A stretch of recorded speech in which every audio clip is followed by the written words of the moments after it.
Bismillahirrahmanirrahim. Assalamualaikum warahmatullahi wabarakatuh. Alhamdulillah bertemu kembali dengan channel Keluarga Taat. Baik, saat ini kita akan melanjutkan agenda tahsin kita. Di pertemuan yang lalu kita sudah belajar bagaimana cara membaca mad tabi'i. Masalah konsistensi panjang dua harokat sudah kita pelajari dan sudah bisa dikonsistenkan dengan cara mengayun suara. Baik, kita akan praktek surat Al-Fatihah bersama kakak dan Aflah akan mempraktekkan dalam surat Al-Fatihah. Silakan dibuka Qurannya, Kak. A'udzu billahi minasy syaithanir rajim. Bismillahirrahmanirrahim. Ayat 1 kakak silakan baca.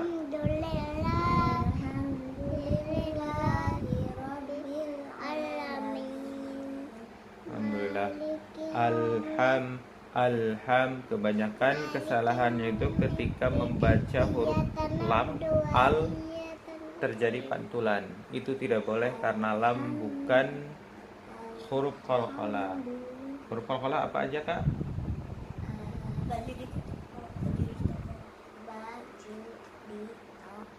Ba, ju, di, to, ko. Ba, jim, dal, to, dan qaf. Selain huruf itu tidak boleh dipantul. Jadi alhamdulillah yang sering terjadi kesalahan adalah alham tidak boleh mantul. Salah, bacaan yang salah. Bacaan yang salah. Tapi bacanya seperti apa, Pak? Harus gimana, Kak?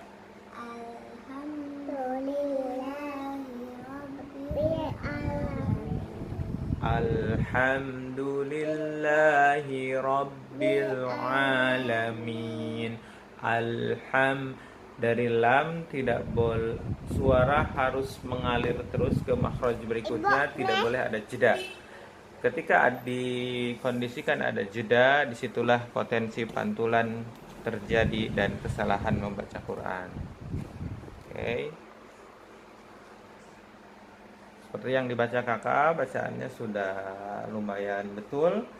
Tidak ada pantulan di lam. Lah itu mad tabi'i, maka diayun. Alhamdulillah, lah diayun. Alhamdulillahi rabbil, bil tidak boleh mantul, tapi langsung ke makhraj ain. Rabbil a, lidahnya tidak boleh lepas, langsung makhraj ainnya masuk. Rabbil alamin, tapi bukan Rabbil a, itu salah. Rabbil salah. Rabbil alamin. Min mad tabi'i karena diwaqafkan atau di akhir ayat dihentikan bacaannya, maka tidak berlaku ayunan tapi dipanjangkan. Alhamdulillahi rabbil alamin. Mad tabi'i maka harus diayun. Alhamdulillahi rabbil alamin. Lanjut ayat kedua, Kak.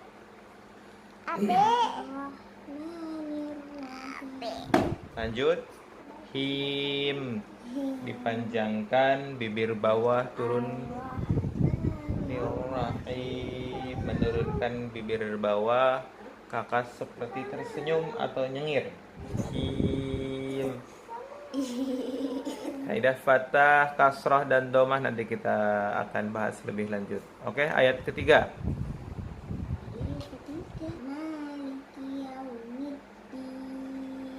Oke, ini lebih mudah. Ayunan hanya di ma karena ma mad tabi'i. Maliki yaumiddin. Din mad arid disukun, tidak boleh ada ayunan karena itu bentukan mad tabi'i yang dihentikan bacaannya.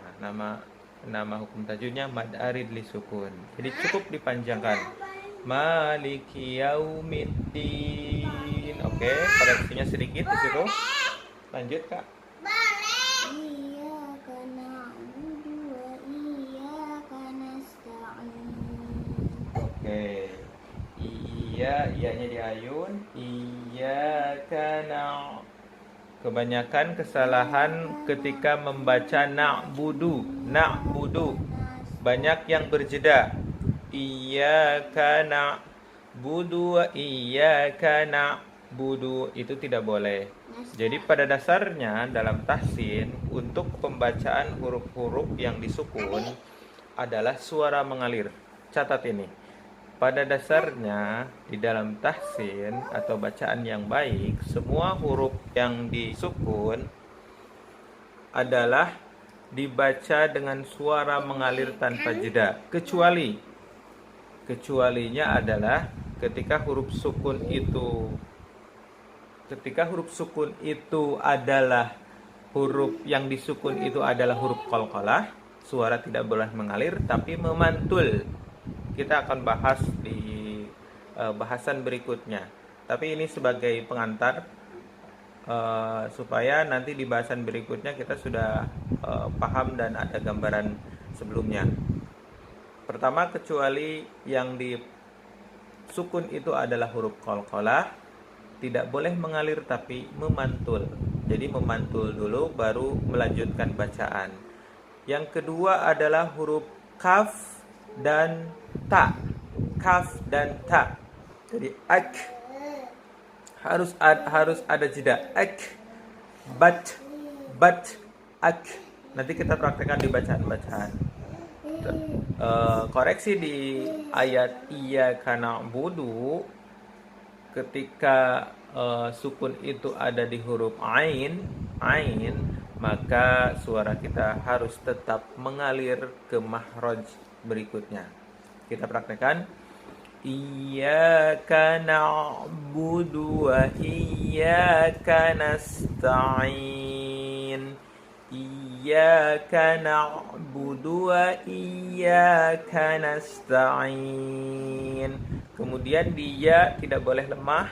Dia ada tasdid, bukan iyyaka na'budu wa iya bukan, tapi harus ada penekanan karena di situ hurufnya ditasdid. Iyyaka na'budu wa iyyaka nasta'in. Perhatikan, harus tetap mengalir suara kita, kecuali huruf qalqalah, huruf kaf dan huruf ta.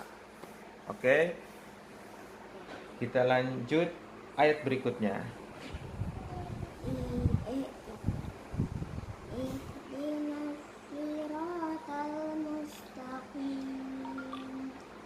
Ihdinas siratal mustaqim.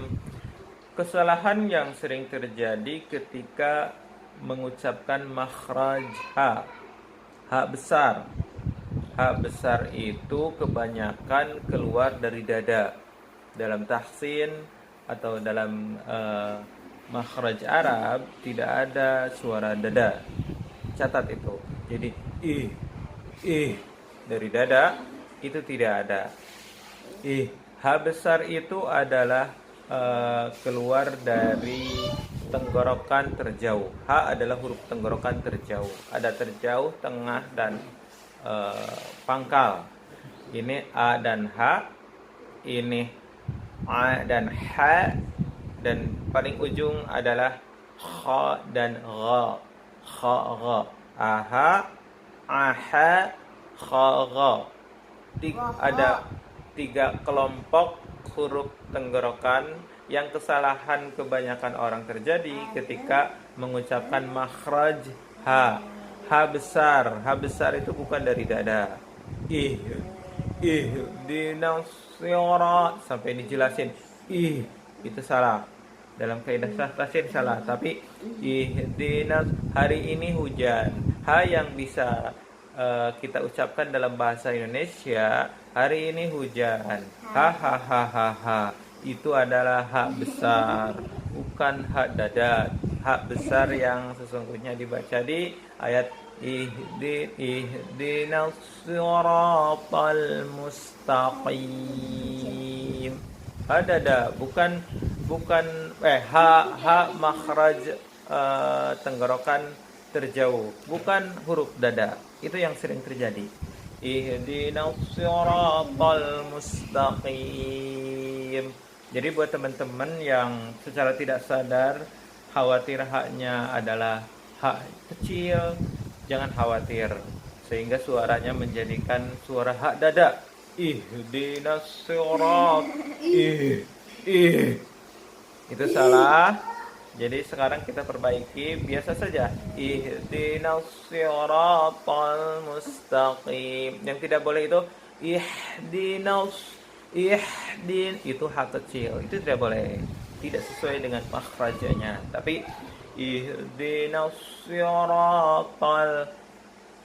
Hati-hati, lam kebanyakan terjebak dalam pantulan. Karena huruf lam tidak boleh mantule. Tidak boleh mantule. Mantul. Yang boleh mantul adalah huruf baju di toko. Lam tidak ada di baju di toko, maka harus mengalir ke makhraj berikutnya ketika membaca. Lam. Ihdinas siratal mustaqim. Huruf sa, sifatul huruf nanti kita pelajari. Makhrajnya harus ada suara yang mengalir. Ihdinas, ada suara softir, ada suara yang mengalir. Ihdinas siratal mustaqim. Kim, bibir kembali diturunkan dan tersenyum atau nyengir. Ihdinas siratal mustaqim. Oke, koreksinya di ha, makhraj ha, dan lam yang tidak boleh memantul. Oke, kita lanjut ayat berikutnya. Siratal ladzina an'amta 'alaihim. Oke, segitu dulu. Berarti di situ. Siratal ladzina hati-hati. An di sini juga kadang memantul. An'amta salah. Itu salah. Perhatikan lagi. An'am itu salah. Ini koreksinya banyak terjadi di lapangan. Siratal ladzina an'am salah. Itu salah. Siratal ladzina an'amta. Perhatikan kembali kaidah yang sudah tadi dijelaskan. Harus tetap mengalir ketika huruf-huruf yang disukun mengalir ke makhraj berikutnya tanpa jeda, tanpa pantulan kalau itu bukan huruf qalqalah dan bukan huruf kaf dan ta. Jadi an'amta bukan an'amta. Kenapa jadi an'amta? Karena lidahnya terlepas duluan. Hukum tajwidnya adalah idhar, harus dibaca jelas, tidak boleh ada proses menahan di situ. Tidak menahan, tidak mendengung atau gunah, tapi dilanjutkan langsung ke makhraj berikutnya dengan kaidah suara yang tetap mengalir tidak berjeda. Ini yang banyak kesalahan yang sering terjadi. Jadi siratal ladzina an'amta. Jadi langsung ke makhraj berikutnya, bukan an'amta, bukan. Siratal ladzina an'amta alaihim. Siratal ladzina an'amta alaihim. Lanjut. Ghairil maghdu. Ini kesalahan kedua, ghain sering terjebak dengan pantulan. Kita banyak koreksi pantulan di surat Al-Fatihah yang sebenarnya itu bukan hak dari hurufnya, bukan sifatul dan makhrajul hurufnya tidak sesuai. Salah satunya di ayat terakhir banyak terjebak. An'amta, nun dipantulkan itu salah. An'amta alaihim, ghairil, lamnya dipantulkan, ghairil salah. Kemudian kesalahan berikutnya ghairil mag salah, fatal. karena ghain tidak ada baju di toko. Bukan huruf baju di toko, bukan huruf qalqalah.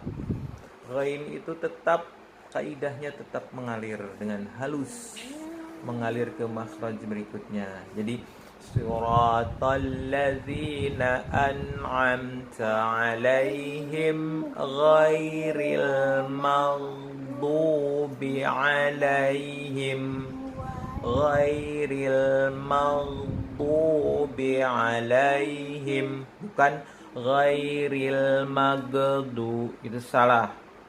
Kebanyakan dalam lapangan, dalam orang-orang umum membaca surat Al-Fatihah ayat terakhir itu pantulan di huruf ghainnya sering terjadi.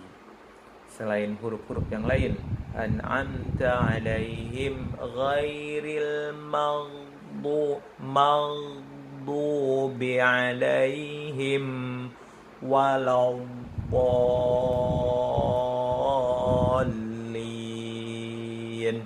Kalau di ujung kemungkinan sedikit koreksi, hampir bisa semua ya. Jadi kita ulangi untuk ayat terakhir. Silakan baca semua Kak. Siratal. Siratal ladzina an'amta 'alaihim ghairil maghdubi 'alaihim. Tidak boleh memantul. Ghain tidak boleh memantul. Ghairil maghdubi 'alaihim waladdallin. Nah, ini jebakan sering terjadi, kakak pun terjebak. Siratal ladzina an'amta 'alaihim ghairil maghdubi 'alaihim waladdallin. Amin. Oke, itu sekilas tentang koreksi-koreksi surat Al-Fatihah. Kita tinjau dari kaidah tahsin yang sudah kita pelajari dan beberapa materi yang akan kita pelajari di depan. Ada makhrajul huruf, sifatul huruf, terus huruf-huruf kaidah membaca huruf qalqalah, tapi kita ulas sebagian di surat Al-Fatihah ini. Ini sangat penting sekali karena surat Al-Fatihah bagian dari rukun salat. Jadi kalau Al-Fatihahnya tidak benar, maka bisa menentukan diterima tidaknya salat kita, karena itu adalah sebuah rukun. Beda dengan sunnah-sunnah salat. Kalau tidak terpenuhi syaratnya, tidak apa-apa. Tapi kalau sudah menjadi rukun, maka konsekuensi rukun itu harus dipenuhi dengan benar. Salah satunya dalam surat Al-Fatihah. Maka seyogyanya sebagai pribadi masing-masing punya kewajiban fardu ain. Sebagai pribadi masing-masing punya kewajiban bisa membaca surat Al-Fatihah sesuai kaidah tahsin, sesuai dengan tajwidnya, karena Quran diturunkan dengan tajwidnya sepaket. Apa yang kita baca saat ini dengan metode tahsin adalah sama dengan apa yang dibaca Rasul 14 abad yang lalu. Jadi itu saya tekankan kembali untuk semua pribadi-pribadi muslim mulai peduli dengan bacaan Al-Quran. Khususnya kita perbaiki di langkah awal adalah surat Al-Fatihah yang setiap hari 5 kali kita baca, 5 waktu maksudnya, 5 waktu, dan sesuai dengan rakaatnya Al-Fatihah pasti dibaca. Dan bacaannya bagaimana kalau tidak benar, karena dalam bahasa Arab ketika makhraj tidak benar, panjang pendek tidak benar, maka artinya akan menjadi berbeda. Kita mohon ampun kepada Allah dan meminta kepada Allah untuk diberikan kemudahan kita mempelajari Al-Quran dengan bacaan yang sebaik-baiknya. Karena keistimewaan orang yang belajar Al-Quran akan Allah berikan 2 pahala. Akan Allah berikan 2 pahala, itu keistimewaannya. Selama kita mau belajar, insya Allah Allah akan kasih kemudahan buat kita. Karena Al-Quran itu pada dasarnya adalah mudah. Sesuai dengan firman Allah surat Al-Qamar ayat 17. A'udzubillahi minasyaitonirrajim. Walaqad yassarnal Qur'an lidzikri fahal min muddakir. Baik, demikian kajian tahsin di bahasan kajian tahsin di keluarga taat. Kita lanjutkan ke materi tahsin berikutnya di kesempatan lain. Tetap bergabung. Assalamualaikum warahmatullahi wabarakatuh.